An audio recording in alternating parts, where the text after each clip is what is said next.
Closing the eyes during Salah is a significant issue, and even the companions were cautioned about this practice.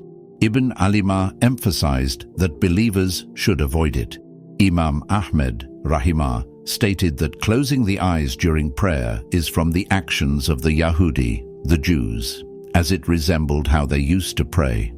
Islamic scholars encourage keeping the eyes open during Salah to help maintain focus and avoid imitating the prayer methods of other religions. The Prophet, sallallahu alaihi wasallam, himself prohibited this for his own prayer, so anyone truly seeking to follow his example should refrain from closing their eyes during Salah, unless there's a valid reason, such as intense distraction from surroundings. Another common mistake we see in prayer is excessive and careless movement, known as Karaatul-Haraka. Some scholars have even said that this can invalidate a person's Salah. The Prophet, sallallahu alaihi wasallam, warned us to guard ourselves from unnecessary movement during the prayer. Now, this doesn't mean you have to be frozen like a statue. Islam is balanced. If you need to adjust your clothing or take a step for a valid reason, there's allowance. But the idea is to maintain khushu, a sense of humility and focus, and avoid actions that disturb the stillness of the Salah. Constant fidgeting, swaying, or looking around distracts not only you, but those around you. So we should strive to limit our movements and concentrate fully on the conversation we're having with Allah. One more mistake that often goes unnoticed is the incorrect timing of takbir during the transitions in Salah, particularly in ruku.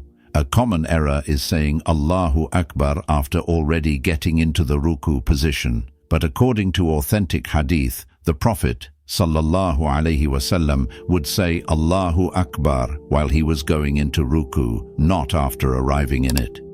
This same principle applies when coming up from ruku. When saying Sami Allahu liman hamida, it should be recited while rising, not after reaching the standing position. These details might seem small, but they're crucial in perfecting our Salah.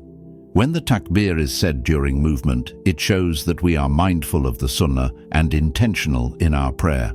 Lastly, and perhaps most importantly, is the lack of Tuma'ninah, calmness and tranquility in Salah. This is a mistake that affects nearly every part of the prayer, ruku, sujud, and standing.